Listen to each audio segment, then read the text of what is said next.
terlepas dari skornya, lo ngeliat Van de Boer ini seperti apa coach? Sekarang progresnya dari 4 pertandingan tanpa kemenangan. Gue masih kecewa sih. Gue masih kecewa dalam arti, kan gue selalu bilang dia kan pelatih baru, kasih dia kesempatan dulu lah, ya kan? Di luar menang kalah, yang kita lihat kan permainan seperti apa. Betul. Tapi di sisi lain lawannya Spanyol, nggak banyak negara bisa mengalahkan Spanyol. Ya. Walaupun dua-dua turunkan praktis tim B lah. Ya. Cuman yang namanya Spanyol, tim B-nya pun masih canggih, sama kayak Prancis, karena kedalaman squad mereka kan bagus. Ya. Cuman dari sisi permainan, di babak kedua, kan skor 1-0, harusnya bisa lebih tuh. Ketinggalan lebih. Di babak pertama. Babak kedua baru ngegas. Babak kedua baru lebih bagus lah, kalau peluang besarnya lebih banyak daripada Spanyol. Jadi secara overall 90 menit seri oke, layak. Cuman yang bikin gue gedek sama De Boer ini, dan itu banyak dengan pelatih mantan Ajax, selalu memprioritaskan mantan pemain Ajax. Lo mau contoh Van de Beek ya? Contoh Veldman itu cadangan di Brighton kok. Iya. Ngerti nggak? Ya, itu gua agak lucu sih. Dijadiin starter, padahal banyak pemain lainnya di Eredivisie yang layak, yang lebih bagus. Itu gua agak lucu Veldman. Kedua, Van de Beek itu nggak dipakai di MU. Ya. Dan dia kalau lu inget bukan match terakhir lawan Italia sebelumnya, main sebagai starter, ancur-ancuran mainnya. Tapi lawan Italia golin kan? Enggak, sebelum Italia. Oh ya, sebelum Italia. Ancur-ancuran main. Ya. Dan kemarin juga Van de Beek ini bagus kalau lawannya menengah ke bawah yang bertahan. Ngerti nggak? Jadi dia bisa cari celah tanpa bekerja keras. Kalau lawan tim yang menyerang dan itu sudah diberi kesempatan di MU pun bahkan nggak kelihatan juga. Kemarin Belanda itu selama itu praktis main 10 menit, 10 orang. Karena dia nggak mengikuti membangun serangan. Lu tau apa yang dia lakukan kalau dia di lini tengah? Dia passing ke temennya, terus dia ke depan. Iya, balik lagi. Lu lihat Bruno, passing membangun serangan. Tapi ngerti nggak? ini memang beda kan dia, memang bukan nomor 10 kan? Kan posisi di atas lapangan itu nomor 10 mendukung striker. Tapi justru yang dia sering lakukan di Ajax adalah menunggu bola. Makanya nggak kelihatan karena dia lebih menunggu bola. Oke. Bang Fuad, lo gimana menilai Belanda dan juga Fuad Spanyol? nonton juga. Tapi kan kalau lo lihat Belanda sebenarnya kalau gue ngeliat kayaknya lumayan banyak main intinya ya dibandingin Spanyol gitu kan, kayak Depay, De Jong, Luke De Jong pun juga belakangan jadi inti kan, walaupun back-backnya kayak Van Dijk nggak ada, si De Ligt juga cedera. Tapi kayaknya lebih banyak pemain intinya Belanda dibandingin Spanyol. Satu gini, gue satu sisi sepakat sama Koci tadi terkait gak banyak tim bisa ngalahin Spanyol. Jadi 4 pertandingan De Boer yang lu lihat dia lawan Itali, seri juga Belanda, Spanyol, kalah sama Meksiko, satu lagi dia sama apa seri ya, gue lupa. Bosnia seri gitu ya. Jadi maksud gue melawan Itali yang lagi bagus-bagusnya di tangan Mancini dia bisa seri, plus lawan Spanyol yang kayak tadi kata Koci bahwa tidak banyak tim bisa ngalahin dia bisa seri. Lu lihat sekarang materi pemain Belanda, menurut gua sebenarnya ini bukan hasil yang buruk. Dengan materi yang dia punya sekarang. Kalau hasil gue setuju. Iya makanya, kan ini kan kita cerita hasil dong, ya. Kita nggak cerita, kan balik lagi. Kalau ini mah sampai kiamat datang, lu tetap dengan proses permain indah segala macam, ada yang orientasinya hasil. Ya, iya kan? Ada yang begitu ya. Nggak gini, kalau gue bilang ya, ini kan ada bandingannya Fuad. Bandingannya parameter kan ada di bawah Koeman. Iya, sekarang kan orang akan membandingkan itu. Bagaimana di bawah Koeman, bagaimana di bawah De Boer. Emang di bawah Koeman Belanda dapat apa? Kalau sekali lagi lu bicara hasil. Iya. Belanda masuk final Nation League ya, dengan pemain itu dia. Mengalahkan Inggris, mengalahkan Prancis, mengalahkan masuk Jerman. final Nation League. Iya. Tapi ini kan pelatih baru, lu butuh adaptasi baru 4 kali main. Itu tadi yang gue bilang. That's why sekali lagi jangan lihat hasil. Gue nggak ngelihat hasil juga. Lihat permainan. Kalau permainannya di bawah ancur-ancuran, Koeman jauh lebih atraktif daripada De Boer. Tapi di Nation League juga timnya lawannya nggak bagus-bagus banget. Inggris lu tahu kadang-kadang lu muji, kadang-kadang lu selalu bilang Inggris bapuk, iya kan? Iya. Dan Belanda sekarang, gue belum selesai loh yang tadi, gue nggak ada motong lu loh, ya. Gue bilang Belanda sekarang kan semalam lu nanya sama gue, Van de Beek masih pantas. Gue bilang masih pantas. Kalau tadi kata Koci dia di MU nggak dikasih main segala macam, lu cek dari 10 kali main dia 4 kali starter, 6 kali jadi pemain cadangan, ya. itu dia dikasih menit main. Cuma memang dia belum perform banget karena memang menitnya belum banyak. Nah, semalam lu mau bilang jelek gimana pun paling nggak dia bikin gol bagus loh. Itu bukan gol jelek. Bagus sih, Itu bukan bagus. gol jelek. Golnya Jadi bagus. kalau lu mau bilang ini pemain jelek mana yang bisa bikin gol kayak gitu? Coach dipanggil Gir. Hah, siapa gitu? Gitu. Nggak, Jadi maksud gua balik lagi tadi satu sisi gua setuju sama Coach bahwa oke, ngelawan Spanyol tidak banyak tim bisa ngalahin ya. Jadi gua kasih kredit nih ke si Frank de Boer. Plus baru 4 kali main. Biarkan dia berkreasi karena toh sekarang Belanda nggak punya pemain bintang. Ya. Kalau dulu dia punya Sneijder, dia punya Robben gitu loh. Ini mundur lama ya. Sebelum Koeman memang ada si Van Dijk masih main, terus memang Koeman masih bisa ningkatin, tapi kan gue bilang hasilnya juga cuma jadi runner up gitu loh, nggak bisa jadi tolak ukur juga. Nah ini gimana sih kalau coach lo kan Walaupun pelatih. memang Frank de Boer katro. Nggak, gue mau bahas Van de Beek dulu boleh nggak? Ya udah boleh, dikit. Oke, kalau lu bicara gol itu kan ada prosesnya, Iya. oke? Gol Van de Beek kemarin itu sama dengan gol Van de Beek pertama di MU. Oh yang tinggal. Artinya masukin jatuh doang. dari langit, ngelewatin 2 lawan, tiba-tiba jatuh ke kaki Van de Beek, dia tinggal shooting.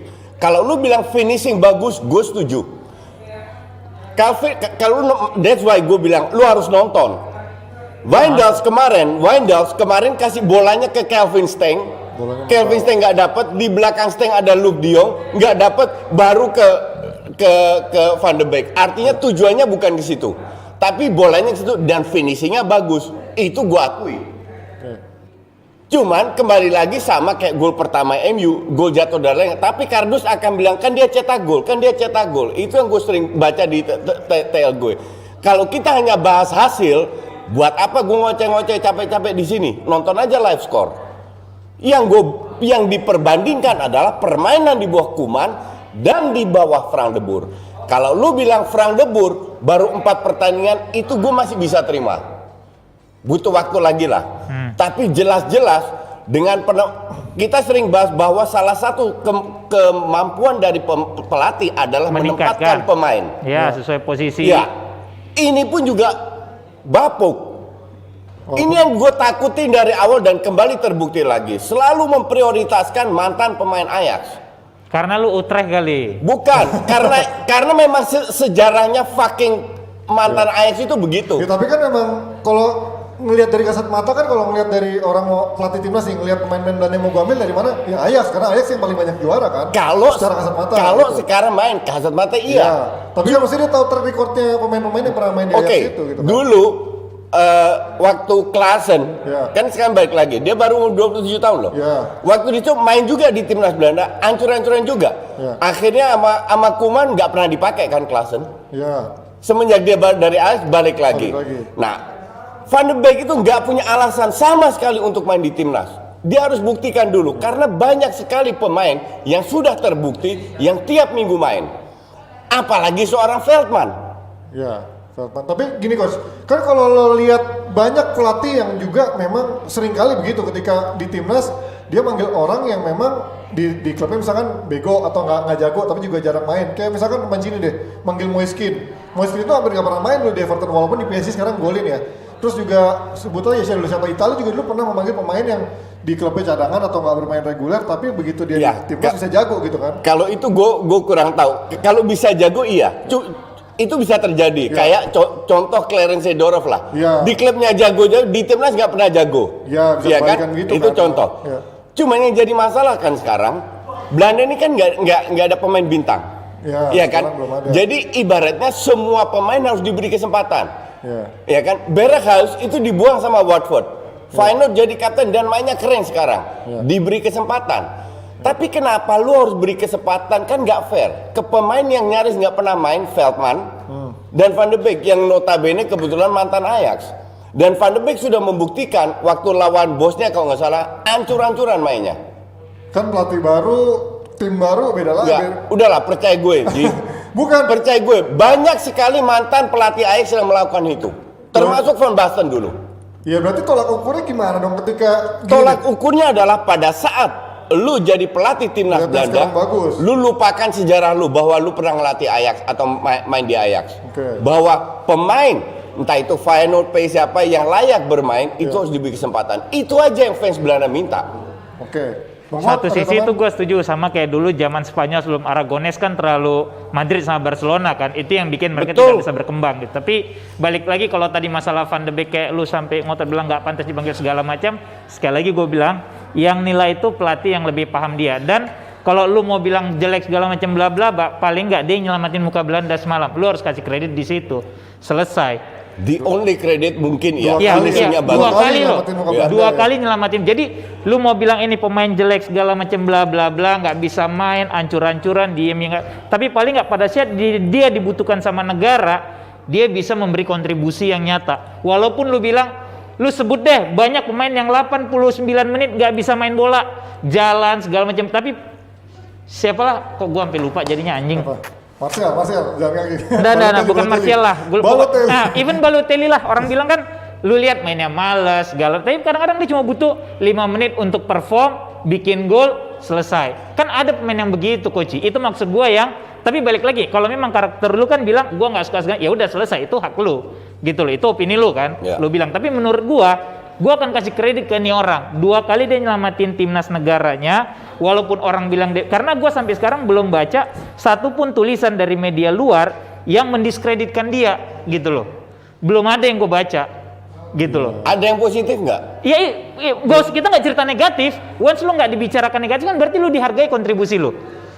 Ya bahkan yang kayak model apa Skoka juga statistik itu juga masih statistik dari Skoka aja yang ngejelekin dia iya, sih, masih yang menurut gua sisi. itu sangat netral gitu ya, nggak mandang lu dari ayak, lu nggak mandang menit main. Statistik dia semalam lawan Spanyol di Skoka itu bagus. Iya kan? Jadi maksud gua ya balik lagi ini mau sampai kelar acara tetap lu bilang jaga macam, udah you stand with it, I'm fine with that. Tapi kalau gua menurut gue ini orang masih pantas dikasih kesempatan. Terlepas lu mau bilang Frank de Boer nggak ngerti segala macam bla bla bla, yang jelas dia dan timnya yang milih pemain. Lu baru bisa nilai nanti kalau udah sampai 10 pertandingan anjos segala macam baru selesai. Kalau gitu itu gue selesai di situ. Kalau Iya, lu bilang makanya menyelamatkan, mungkin 2 kali menyelamatkan, dia capsnya jauh lebih banyak. Jadi kalau lu bilang menyelamatkan, mungkin kalau 80% menyelamatkan, gue masih bisa terima. Ini hanya 1-2 match dari 20-30 kali dia udah main sebagai pemain timnas. Dan itu bukan menyelamatkan, kebetulan aja 1 match kemarin. Oke, yaudah itu masih dicoba, kita lihat lagi apa De Boer baru 4 pertandingan, kita lihat lagi ke depannya gimana komposisinya semakin benar atau justru. Tapi gue tetap De Boer katrok sih, lu setuju sama gue itu kan? Baru 4 match, gue gak berani. Dia balik kan? Enggak, baru 4 match. Tapi kalau dalam 4 match itu katrok ya. Tapi kalau gue bilang ngelihat lawan-lawannya, gue rasa gue masih kasih kredit lah ke dia. Italia dia sedikit kredit lah. Main pertama dia kalah Meksiko, menurut gue lawan Meksiko itu baru gitu ya. Lu masih nyari yang mau lu pasang siapa. Itu gue juga bisa tapi terima. Tapi 3 ya masih oke lah menurut gue. Masih kasih kredit lah. Kita lihat aja.